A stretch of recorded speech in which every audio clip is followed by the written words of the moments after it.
evening, everyone. I am Mrs. Calliste, your Nursery and Kindergarten Department Coordinator. This workshop is planned as an interactive one where you can ask questions and answer accordingly. This evening's topic, developmentally appropriate practices for the early childhood setting for the ages 3 to 5. What is developmentally appropriate practice, you say? It's known as DAP. And it is an approach that teachers use by researching their teaching practices.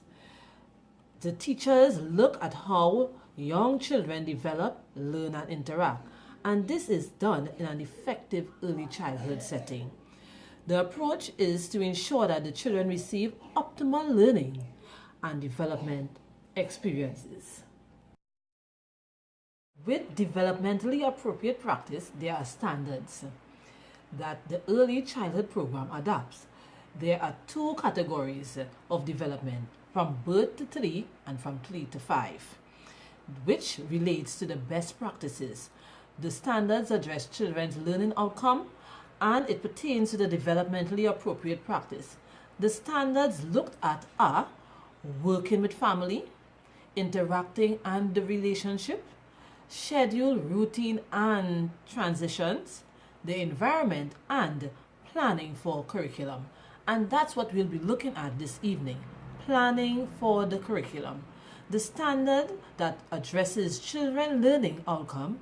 These outcomes are, as we know, language, physical, cognitive, creative, socio-emotional, spiritual, cultural, and institution readiness needs for children.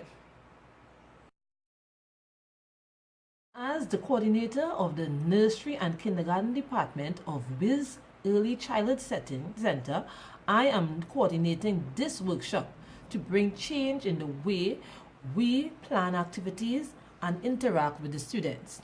I observe different forms of inappropriate practices during my weekly routine visit. Therefore, our first workshop, we will address these as we use the best practices for early childhood development. Yes, so now let's get started. Remember, you can ask questions. So, we are looking at practice 1. What I observed. Our teachers, we are not aware that that our environment should be a learning one for our students, where we incorporate everything from the curriculum into their learning. So our appropriate practice according to best practices for the early childhood development are, we must recognize that the curriculum is embedded in the environment and that we should plan accordingly. We should use materials and activities to engross the children's learning and make sure that the classroom is arranged so that the children can have a better relationship and interaction as the teacher provides. Okay, so it's saying that, do you all have any examples of that first practice that I just spoke about? Yes, small groups. Small group activities can engage children in learning. For example, we have homerooms in our school, all right? And our theme this term is family. So they can role play their family, all right? So you can have the daddies and mummies clothing so that they can role play, dress up and act out what their family or their mummies and daddies do, all right? And by doing these activities with the material that you all set out for them, they will be able to develop different learning. So what are some of the learning outcomes they can get? Yes, they develop their language. What else? Yes, cognitive and so on. All right. So let's look at our next practice. Yes, so with practice 2, I observed that teachers were only using the intellectual domain while they teach, and that's not appropriate. We are to use the other domains. The children also were playing and we did not record and observe the different learning styles from them. Children have different learning styles and we are to be aware of these. So best practices addresses the appropriate practice for that, and that is for us to implement and plan programs that addresses their physical. You have to look at their social, also language, and so on. All right, we must record and observe these things so that we'll be able to plan better for their learning style. We can do this through the individual program plan, which is our IPP. This helps us to reflect on the child's individual learning style, their skill level, their interests, and reflects realistic objectives. Do you have any example from that explanation there? Yes, one-on-one. So when we have one-on-one, we will be able to detect the child's learning style and their strengths. Right? This was recommended by the Department of the Early Childhood Education.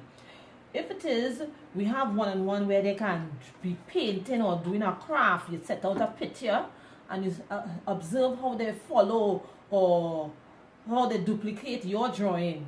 You'll be able to detect a lot of skills from that activity. What are some of the things they will develop? Yes, that's a good one. They'll be able to be self-help adaptive and their fine motor skills, correct. Thank you.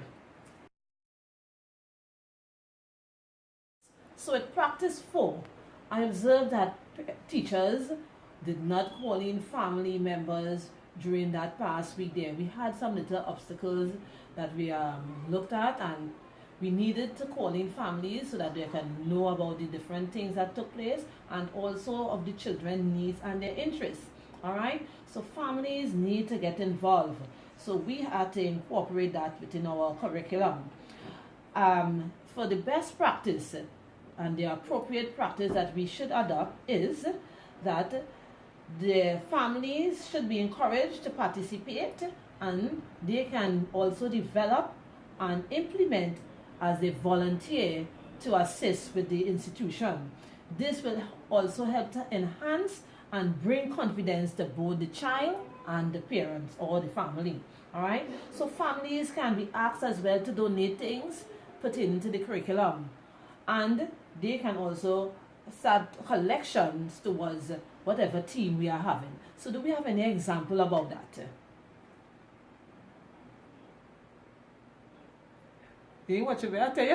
Okay, so does anyone have an example of how we can involve family in our curriculum?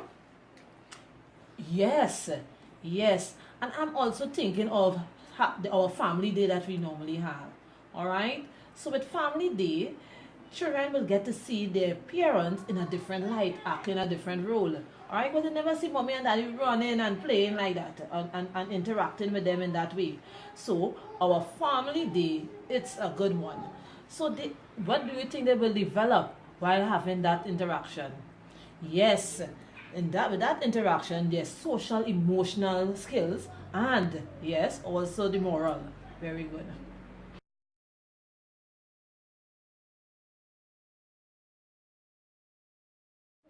Now we are down to practice 6. You all know we have two special children within our environment. All right, and I'm not seeing our teachers planning for them. We need to plan for children's special needs. All right, and this is how we get it done. With the best practices, they told us that we should be able to identify firstly what their special need is, and then plan accordingly. So let's look at the example for this activity.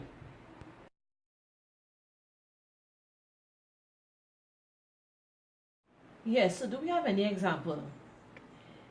Yes, our child with the cerebral palsy will be able to fit in with that activity, because children of that level, they like colors, all right, and they will be able to sort colors, they can sort shapes, and so on. They can also run beads through the beaded activity, all right, and we can create a sequence for them to follow.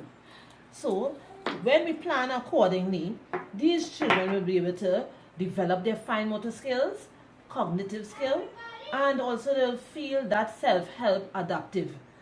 So that was good. But with this encouragement, we have to remember that all children should be treated at their level. So we have to practice equity within our classroom. So now we are down to our last practice, which is practice 7. The inappropriate practice that I observed was that our curriculum was not planned in a flexible way. It was too structured and it did not give opportunity for the children to think. Alright, so with our best practice, we have the appropriate practice that we should implement. And that is to understand the importance of immersion of the curriculum, which develops from the children's interests. So we seek the children's interest and the experiences that are meaningful to them. Children can get involved in constructing their own learning.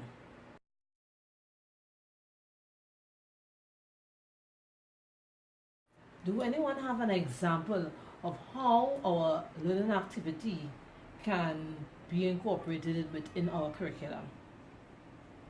Yes, when it is children constructing their own learning, you can set up puzzle boards like these and have them analyze and figure out which fits in. And also, one that I love is the cooking class. Alright, so we set out the ingredients, we set out a recipe plan for them, and a picture of what their final product will look like. And you leave them to read through the recipe, which will be done in a picture form with measurements, and observe how they construct and how they interpret what is to be done. So, with this in mind, what are some of the developments you think will be gathered from this activity? Yes, fine motor skills again, and their self-adaptation. Also, yes, fine motor, yes, we said that. And their language, because they have to interact with each other. So as they interact and collaborate to get that final product, the language skill will be developed. So this brings us to the end of this evening's workshop. I hope you all have learned from it, and I hope to see it being implemented next week. Thank you.